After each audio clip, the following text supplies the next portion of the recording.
afternoon, everybody. Thank you so much for coming. This is our second official influencer briefing here at the White House in the beautiful South Court Auditorium. And as you can tell, in the White House, we are fully embracing new media. Trust in the mass media has fallen to record lows. Tens of millions of Americans are turning elsewhere to get their news and their information. That's why we've welcomed in openly independent journalists, podcasters, social media influencers, content creators, and we will continue to do so.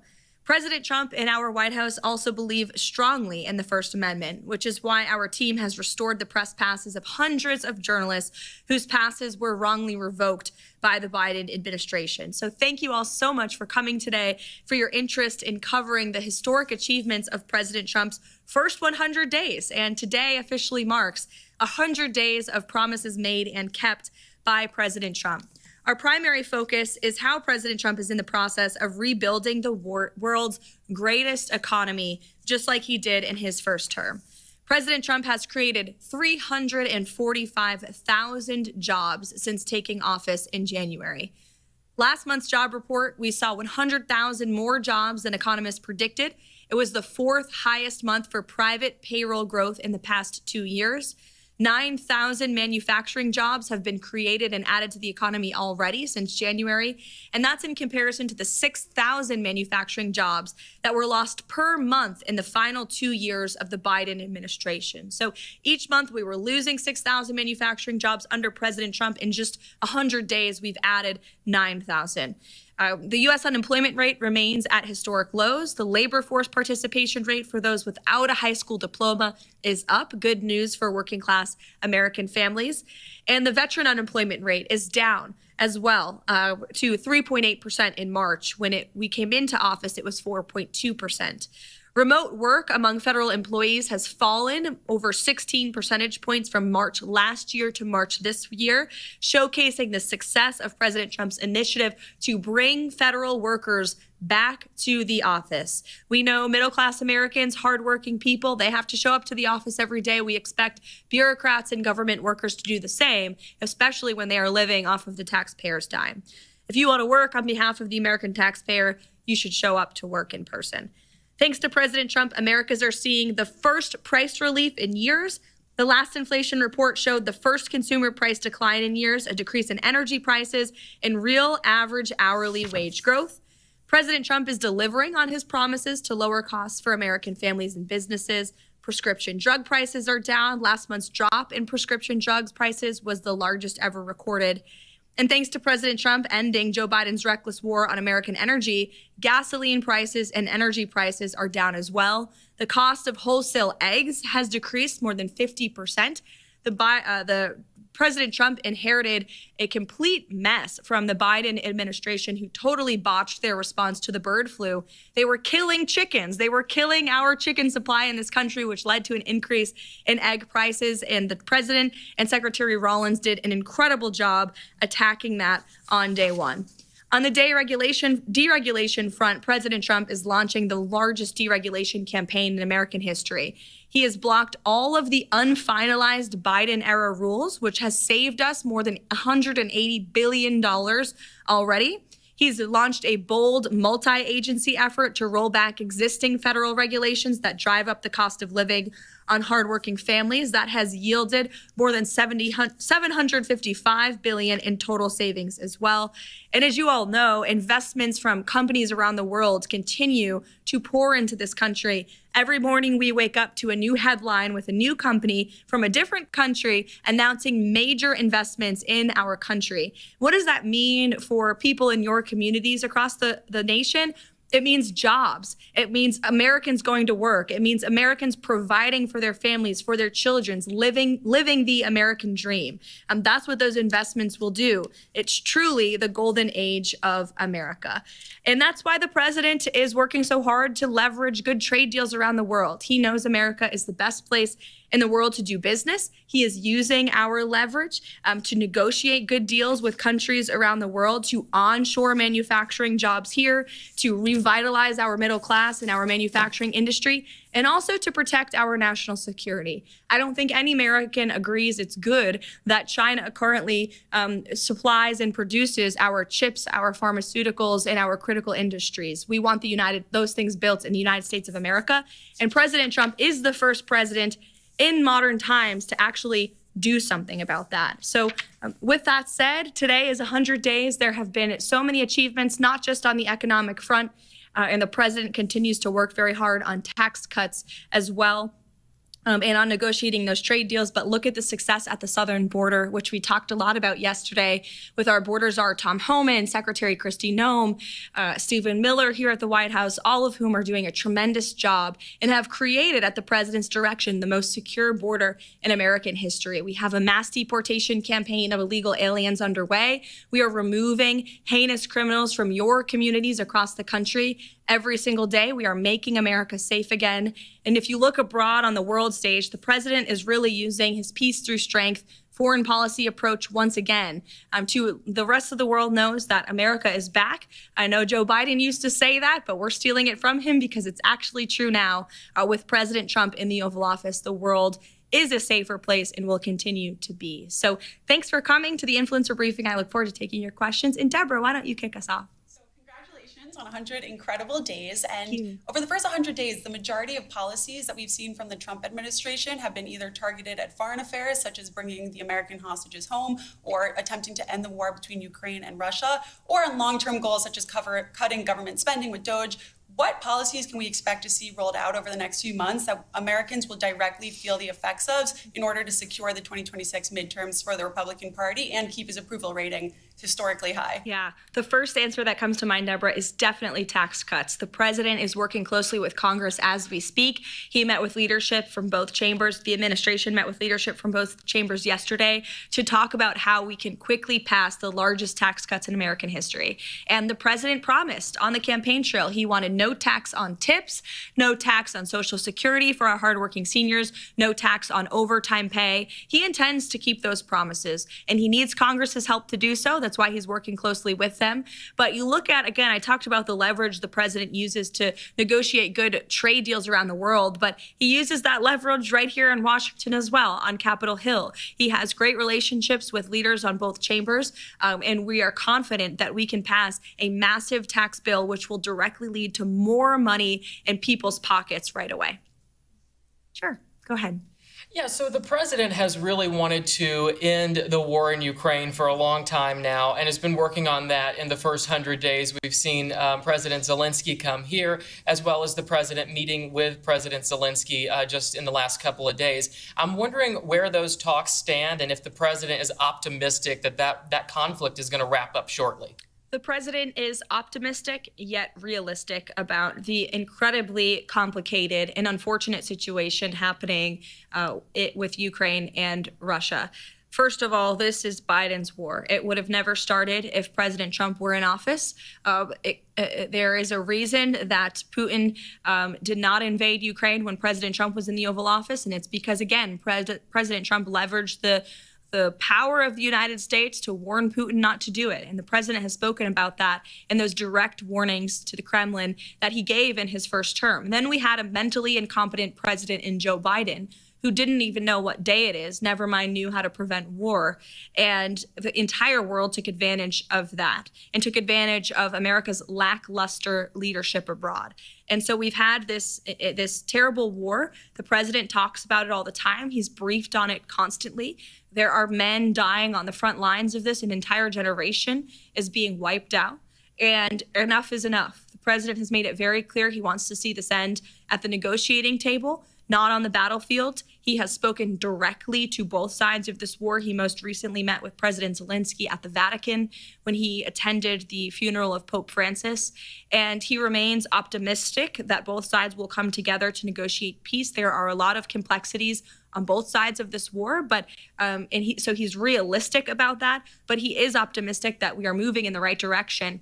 And if you just take a step back and look at where we are now, where you have concessions from both sides publicly, where you have ceasefire proposals from both sides. The president's made it clear he wants a permanent ceasefire first, but you actually have the United States talking to Russia. You have the United States talking to the Ukrainians on a daily basis, communicating with both sides.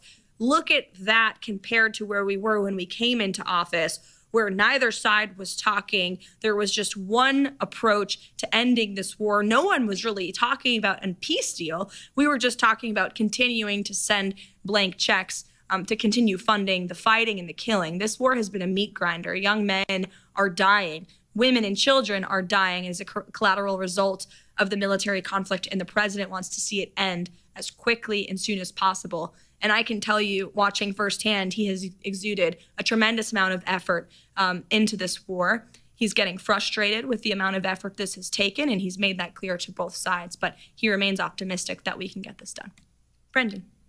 I was wondering if you'd indulge me in a quick round of Trump trolling or Trump truthing. Sure, let's do it. Okay, good. Love it. Rapid fire. Greenland joining America.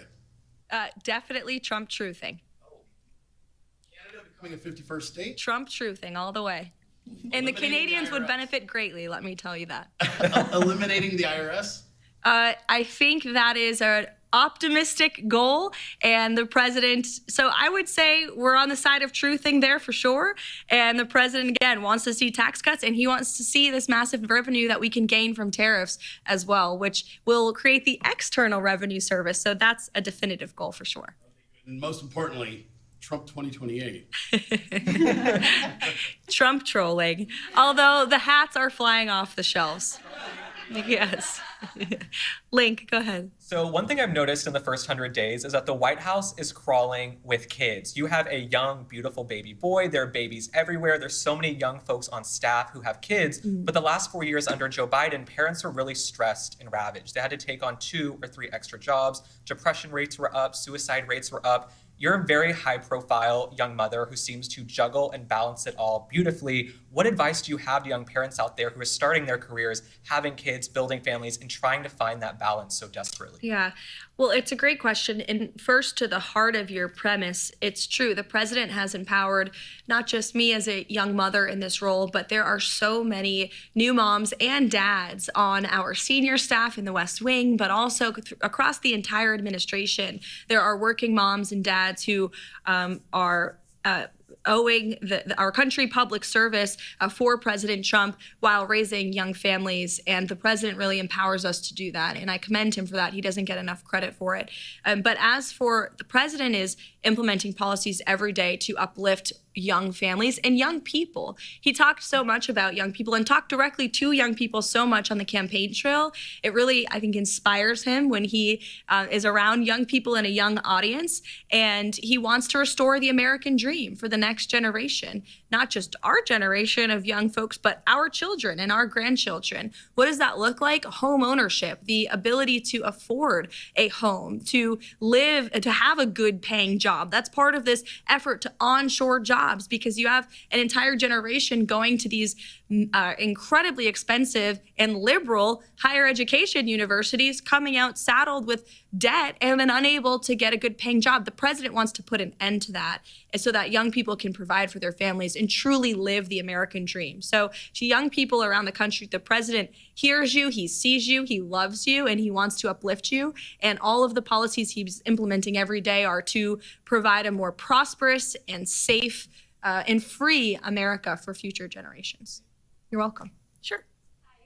Nice to meet you, Hi, Caroline. you Thank too. you so much for the time. Sure. Tagging off of Link's question about young people, one of the most pressing challenges for Gen Z right now is the lack of home ownership. As of 2025, I believe the median age is 38 years old of first-time home buyers, which is, a hindrance to starting families for a lot of people. How does the Trump administration plan on tackling this in the next 4 years? It's a major issue. As you mentioned, that's directly impacting young people and young families. And the president is I think, tackling it head on already. The reason that homes have become so unaffordable is because of the massive inflation crisis caused by the previous administration. Not just the cost of a home, but everything that goes into building a new home went up and through the roof, right? We also saw mortgage rates reach incredible highs under the previous administration. So a few things. The president wants to bring down the cost of living, which he is already doing, as I mentioned in my opening remarks, which will increase our supply of homes across the country. But he also wants to bring down mortgage rates and interest rates to make it easier for young people and all people to borrow money, to take out those loans, to buy your first home. And so we got to increase the supply, bring down costs, and bring down interest rates and mortgage rates. And by the way, those are all things the president successfully did in his first term. When he left office, inflation was a record low, 1.4%. Interest rates, mortgage rates also hit record lows in his first term. So this is a proven economic formula that works. It takes time to get there. We are in the process of the golden age. The president and the admin are slashing regulation every day, cutting red tape, cutting costs, and we need, again, Congress to pass those tax cuts to put more money back in people's pockets so they have greater purchasing power as well. You're welcome. Sure. Teresa Nwuka with Independent Women and WMAL. Oh, great. We love working with the administration to really tout policies that work for families and work for small businesses in this country. Next week is Small Business Week, and I know that the SBA will be, championing all the small businesses, the millions in this country, almost half of which are women-owned.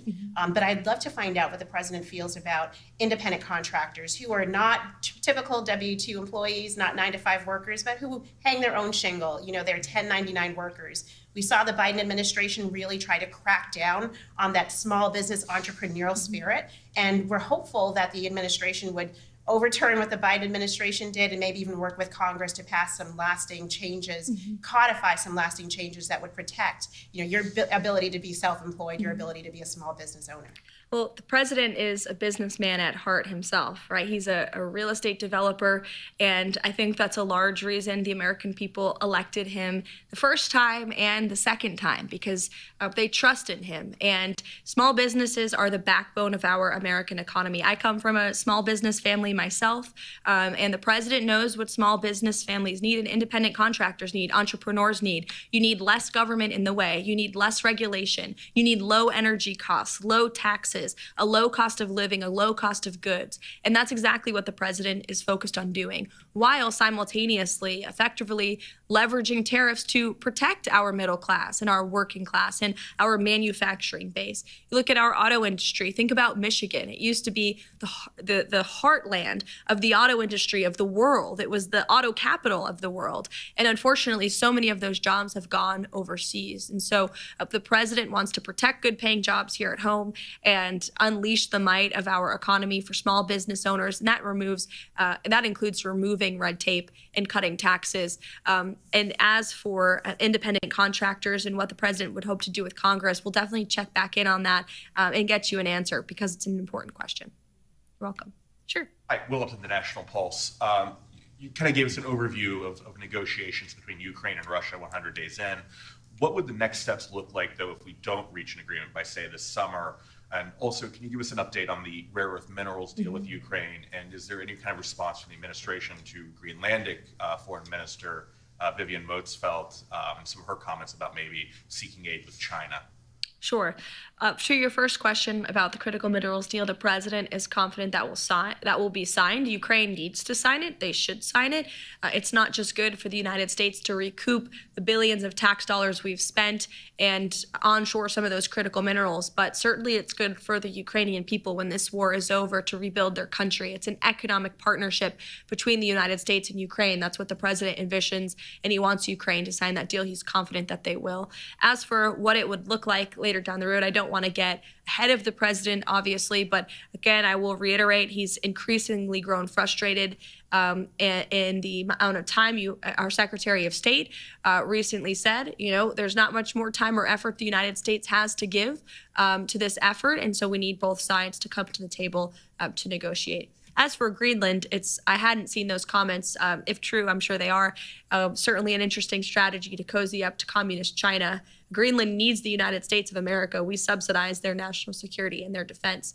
And the president has rightfully pointed out the great strategic importance that Greenland serves for not just our national security and economic interests, but for our country and for the world as a whole. And we can't allow Chinese or Russian influence to continue to infiltrate places like Greenland or the Panama Canal, I may add. Into the back. Can you talk about the importance of a stock market all-time high, specifically in relation to the midterms? And it seems like a lot of folks, when Trump was elected, they thought that stock market goes up. He really cares about that. He uses it as a measurement of the economy. It's gone down, but it's still up, over the last 12 months or so. So how much of that is playing into some of the economic policy decisions? I think the president has spoken on this. He said the stock market gets yippee, but he doesn't get yippee. He trusts in his economic agenda and formula, obviously. And, Wall Street made out very well in President Trump's first term. President Trump also wants to look out for Main Street and do what's best for both. So I think the president right now, his main focus, what drives him to make decisions is what's best for the working class Americans, for the American worker, for the small business owner, for American families. And he's trying to correct the wrongs of the last several decades, not just the last 4 years with the economic and inflation nightmare caused by the Biden administration, but of the unfair trade practices that have ripped off our country for a very long time. So look, the stock market goes up, it goes down, but President Trump has a goal, he has a vision, and he's remaining very much committed to that. So thank you so much, everybody, for joining today. We're heading off to Michigan tonight for a big rally, so I am sure we'll see all of your amazing creative content on social media later. It's going to be a great speech, and maybe you'll get a Trump dance too. So thank you so much for coming today. It's a pleasure to have you here. Thank you.